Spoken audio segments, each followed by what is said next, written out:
Hello everyone, welcome to channel learn with ease.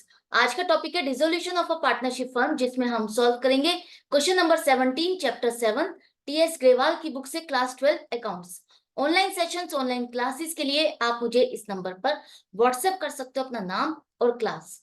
अगर आप TS Grewal के साथ साथ डीके गोयल बुक को भी फॉलो कर रहे हो तो इसी चैनल की प्लेलिस्ट को क्लिक करो, आपको न्यू एडिशन के सॉल्यूशंस अपलोडेड मिलेंगे। साथ में ही कम्युनिटी सेक्शन में एमसीक्यूज मिलेंगे क्विज की फॉर्मेट में और एमसीक्यूज के सॉल्यूशन शॉर्ट्स में। तो बहुत कुछ है चैनल पर, विजिट द चैनल। अच्छा लगे तो शेयर और सब्सक्राइब जरूर करना। क्वेश्चन में दिए हैं कुछ ट्रांजेक्शन्स, उनकी जर्नल एंट्री क्या बनेगी यही आपको बतानी है। तो सबसे पहले एंट्री है कंटिंजेंट लाइबिलिटी। कंटिंजेंट लाइबिलिटी का मतलब है जो लाइबिलिटी किसी कंडीशन पर बेस्ड है कि ऐसा होगा तो आपकी लाइबिलिटी राइज होगी, आपको वो पेमेंट करनी।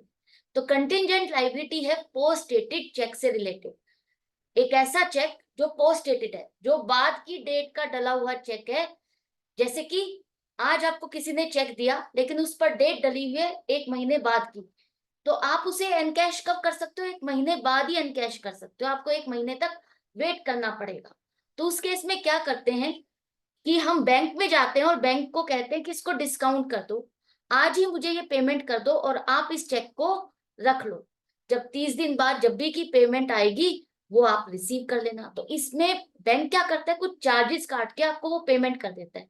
जैसे 18,500 रुपए का है तो 18,500 में से वो आपको 18,300 रुपए, 200 रुपए, 400 रुपए ऐसे दे देगा अपने चार्जेस काट के। तो उससे बेनिफिट क्या हुआ, जो आपको वेट करनी थी 1 महीने की और 1 महीने बाद जो पैसा मिलना था उसकी जगह आपको पहले ही पैसा मिल गया, जिसका आप यूज कर सकते हो, बेनिफिट ले सकते हो।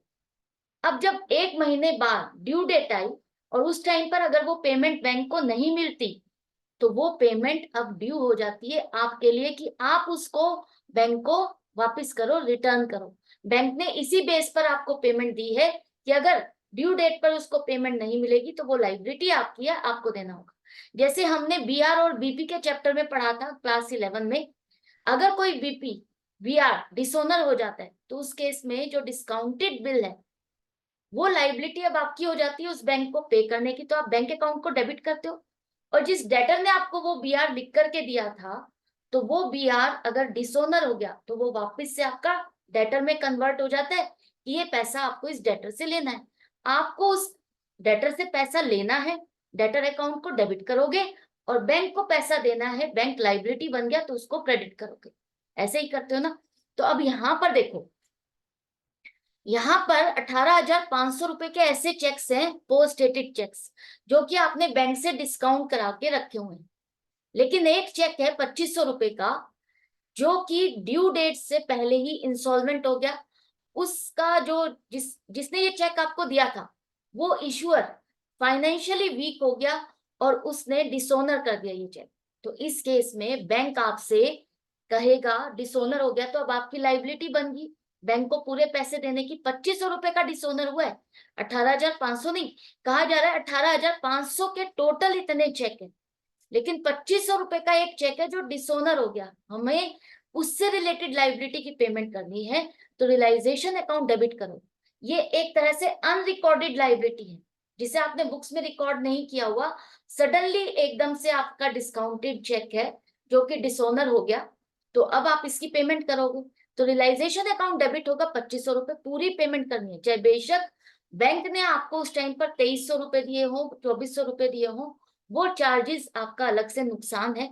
लेकिन बैंक को जब आपको पेमेंट करनी है तो पूरे 2,500 रुपए का चेक था तो पूरे 2,500 रुपए ही देने होंगे। तो रियलाइजेशन अकाउंट डेबिट 2,500 रुपए टू बैंक अकाउंट 2,500 रुपए। अब ये तो बैंक की लाइबिलिटी थी, आपने पे कर दी। इसी तरह से वो जो डेटर है 2,500 रुपए का, जिससे आपने चेक लिया था और उसने डिसोनर कर दिया, तो अब आप उससे जाकर के पैसे कहोगे ना, लोगे ना। तो वहां पर उस 2,500 रुपए में से उसने क्या किया, 50 पैसे पर रुपये कहा है, 1 रुपए के 50 पैसे उसने दिए। इसका मतलब जो पेमेंट निकलती है हमारी उसका 50% उसने दिया। 2,500 रुपए का 50%, 1,250 रुपए ही आपको उससे मिले और 1,250 रुपए डूब गए। तो बैंक या कैश अकाउंट को डेबिट करो और रियलाइजेशन अकाउंट को क्रेडिट करेंगे कि हमें इतना पैसा मिल गया है डेटर से, इतना पैसा रियलाइज हो गया।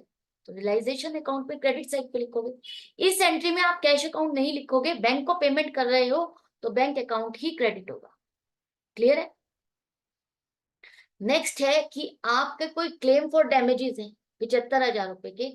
कई बार कुछ डैमेजेस हो जाते हैं, कंपनी या फर्म के ऊपर क्लेम आ जाता है, किसी का नुकसान हो गया आपकी वजह से, तो वो क्लेम डाल देता है, स्यू कर देता है आपको कि आपने मेरा इतना नुकसान कर दिया तो आप मुझे इतनी पेमेंट करो। अब वो कंटिंजेंट लायबिलिटी है कि ऐसा होगा तो उसको इतना डैमेज हो सकता है। तो ऐसी एक लाइबिलिटी है जिसको आपने सेटल किया, आपने बुक्स में नहीं रिकॉर्ड किया, लेकिन फाइनल टाइम आ रहा है तो आपने इसको सेटल करा। अनरिकॉर्डेड लाइबिलिटी है, 50,000 रुपए की, आपने इसको सेटल करा पेमेंट करके। पेमेंट किसने कर दी है? फर्म ने नहीं की है, फर्म का बैंक या कैश बैलेंस कम नहीं हो रहा। किसने की है? फर्म के बिहाफ पर शिव। शिव कौन है? पार्टनर है फर्म का, उसने पेमेंट की है। तो रियलाइजेशन अकाउंट में तो डेबिट साइड पे लिखो 50,000 एक लाइबिलिटी की पेमेंट कर रहे। अनरिकॉर्डेड लाइबिलिटी है, सडनली अराइज हुई है, सेटल कर रहे हो फाइनल टाइम पर। तो रियलाइजेशन अकाउंट डेबिट करो 50,000 टू शिव्स कैपिटल अकाउंट।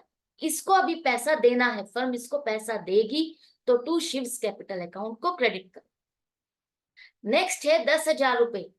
एक इंजर्ड एम्प्लॉय है, किसी को काम करते हुए आपके यहाँ पर चोट लग गई और उसने आपके ऊपर कंपनसेशन का क्लेम कर दिया, तो वो कंपनसेशन 10,000 रुपए का है। अब आपने एक्सेप्ट कर लिया और उसको पे भी कर दिया, तो यहाँ पर 10,000 की पेमेंट कर रहे हो आप। तो रियलाइजेशन अकाउंट एक लाइबिलिटी है, पेमेंट कर रहे हो, अनरिकॉर्डेड है, आपने क्लेम को एक्सेप्ट कर लिया, contingent liability not accepted by the firm, कि यहाँ पर ये कंडीशनल था कि अगर उसका हमें पे करना पड़ा तो हम इतना पे करेंगे। तो 10,000 रुपए आपको पे करने हैं। अब आपने कहा had to pay rupees as compensation to an injured employee which was a contingent liability not accepted by the firm. अब इस केस में ये भी एक कंटिंजेंट लायबिलिटी है जो कि फर्म को पे करनी थी, तो अब यहाँ पर एंड ऑफ द टाइम पर हम इसको सेटल कर रहे हैं, पूरी पेमेंट करेंगे। तो रियलाइजेशन अकाउंट आप डेबिट करो टू बैंक और कैश अकाउंट 10,000 रुपए। क्लियर है? नेक्स्ट है 5,000 रुपए का। किसी ने, कस्टमर ने आपके ऊपर डैमेज का क्लेम डाल दिया कि हमारा इतना नुकसान हो गया, इतना का पेमेंट करो। तो फाइनली डिस्प्यूट सेटल हुआ 70% पे। यहाँ पर सेटल हुआ है, डिसाइड हुआ है कि 5,000 का 70% की पेमेंट की जाएगी, मतलब 5,000 का 70% 3,500 रुपए। तो अब आप ये पेमेंट कर रहे हो, लाइबिलिटी है, तो इसकी पेमेंट करोगे तो कहाँ लिखोगे? रियलाइजेशन अकाउंट डेबिट 3,500 रुपए टू बैंक और कैश अकाउंट 3,500 रुपए। तो ये 4 एंट्रीज थी, आई होप आपको अच्छे से समझ में आ गई होगी। तो इसी तरह से प्रैक्टिस अपने करते रहना, जारी रखना। हम मिलते रहेंगे नेक्स्ट वीडियो में नेक्स्ट क्वेश्चन के साथ। Good bye and take care.